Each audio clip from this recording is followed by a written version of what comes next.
Welcome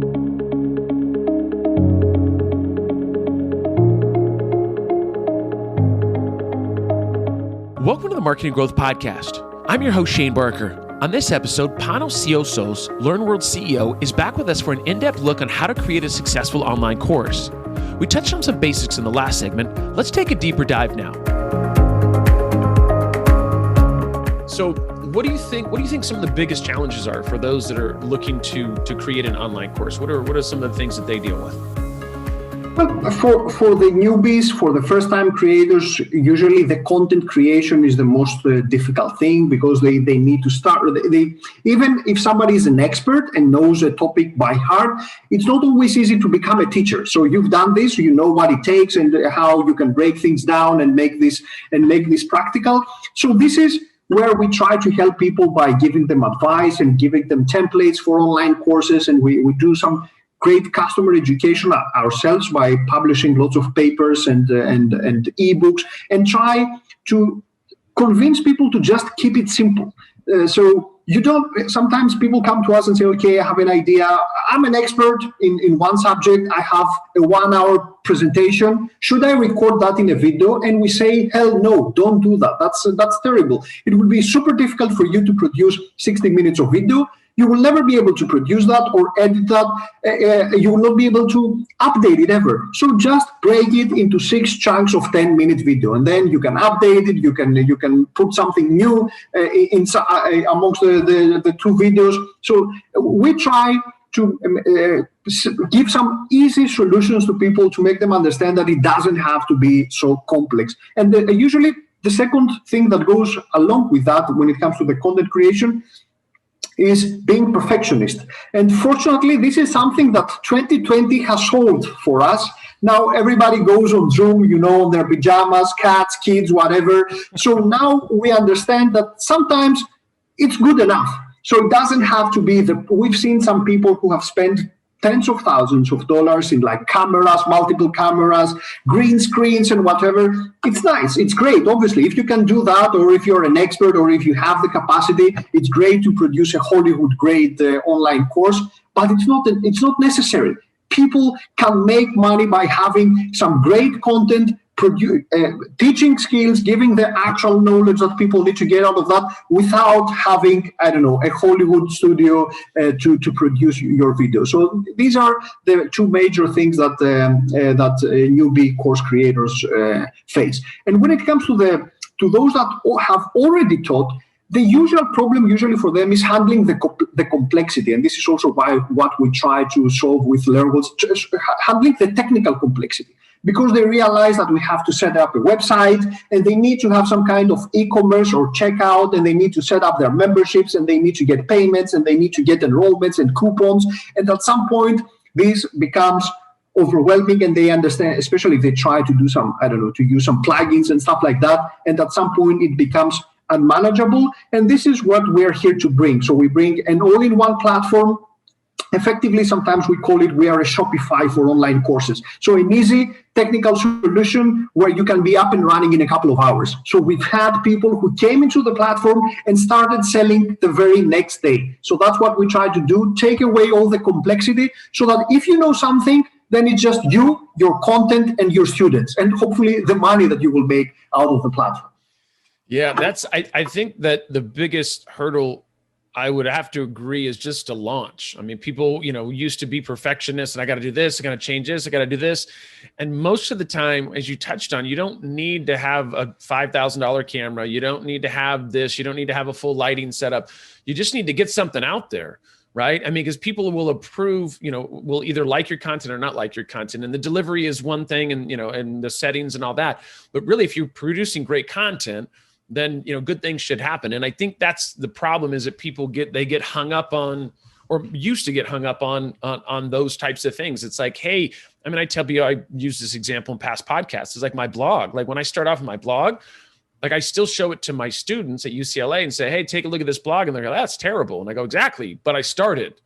Right? If I wouldn't have started my blog 9 years ago, and maybe 10 years ago now, then I wouldn't be where I'm at today. It's a big part of that. And, of course, I'm not great. I don't feel like I'm a great writer. And I wrote that and I was like, it's terrible. And when I do video, I don't feel like I'm, the most attractive man. My wife thinks I'm pretty attractive. well, that's kind of dwindled over the years. But anyways, my point is we just got to do it, man. We got to get out there and make it happen, and it doesn't need to be perfect. The idea is to launch and just make it happen. So I love that. So what would you, obviously you guys, yeah, go ahead.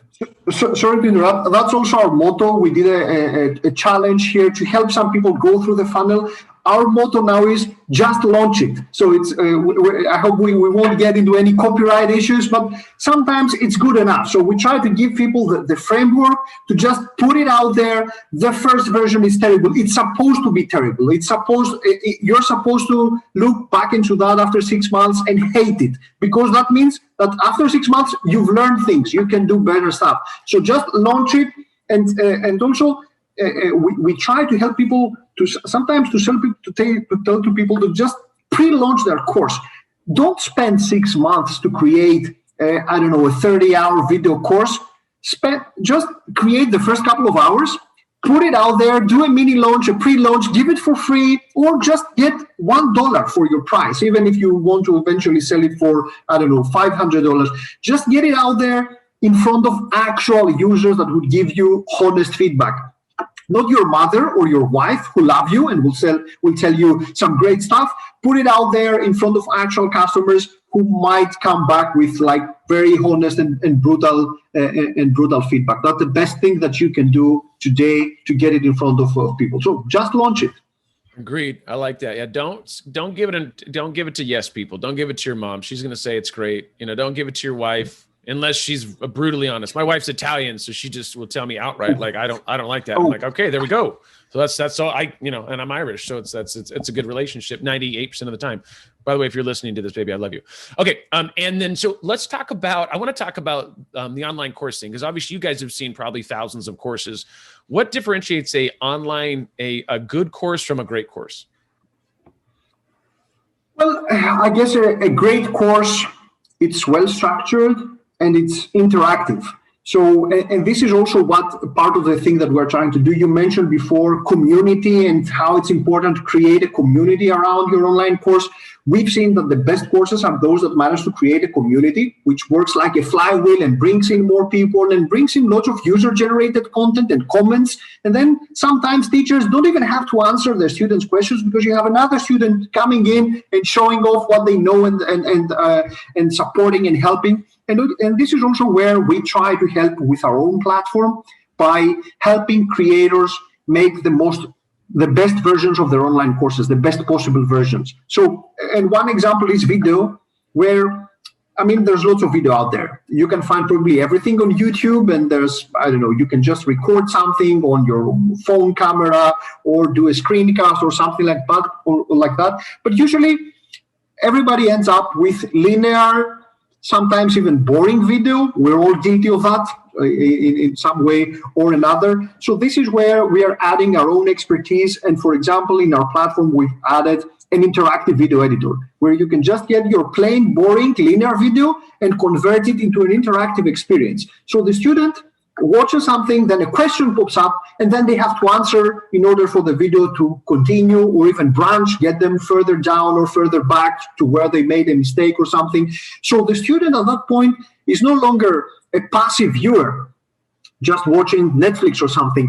They have to interact, so they're engaged, they're there, they have to be in the game. And this is what creates happy students, engaged students who complete their courses, because most of online courses suffer from low engagement rates and high attrition. And you have, after a few weeks, probably you have nobody there. That happens in the big MOOCs like Coursera. So this is what we're trying to do, create engaging, interactive courses where you will interact with the content and with your fellow students.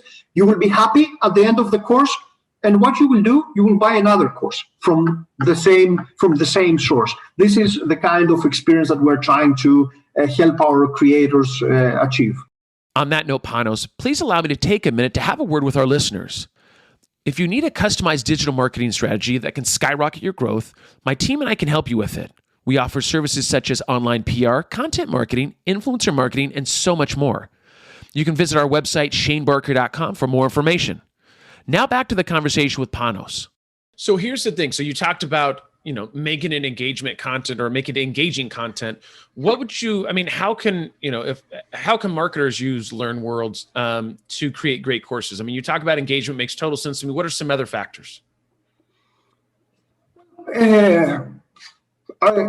As I mentioned, education is the best form of marketing. So this can work wonders for marketers to try to offer free knowledge and try to get people into the platform and get something out of that.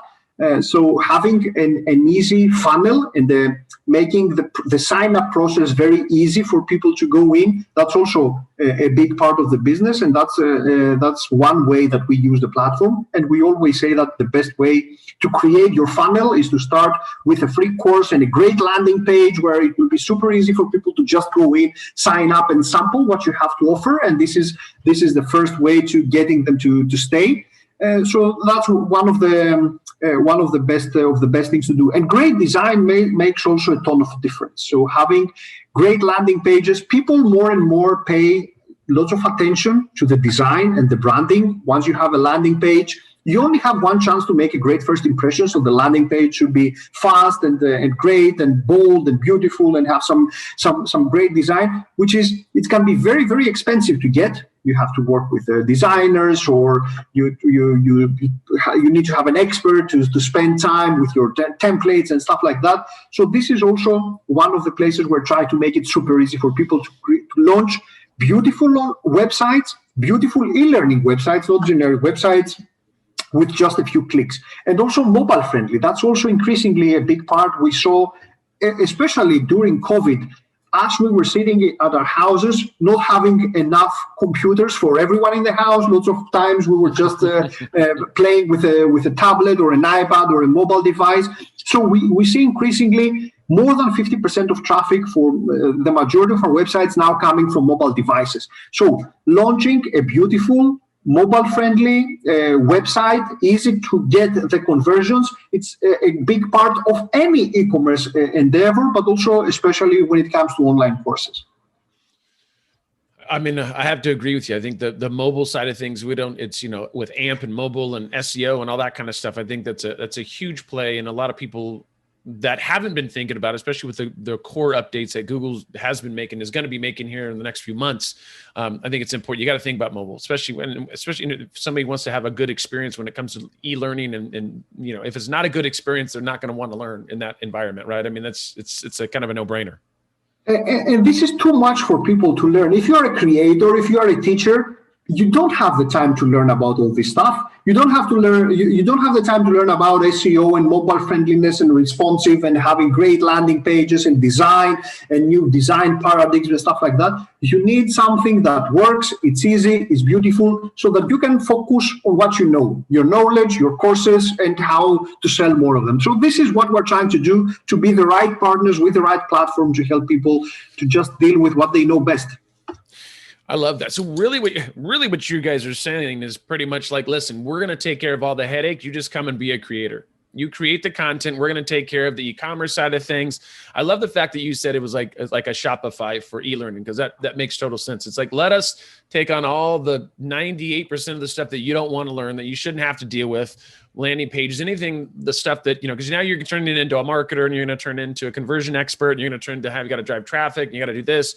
And it's like, hey, let's just keep you with what you're good at, right? And maybe you never created a course. We're going to make it easy for you to create a course, right? And be able to be successful. And guess what? Your first one is probably going to suck. I know that's a lot for people to take in. And your first everything sucks. Remember the first YouTube video you ever did? If you're some big YouTube star, I can guarantee the first video they did absolutely sucked, because you have different types of quality with cams. Yeah, I mean, over the top, but that's the way it is. But what did they do? They just launched, right? They just launched. So that really comes down to that's the really key to this whole thing. Thanks, Panos. It's been great having you, and I'm sure our listeners are now ready to create their first successful online course. However, we have to stop the conversation at this point as we're running out of time. On our next episode, we'll be back with Panos to talk at length on why it is important for brands to educate customers.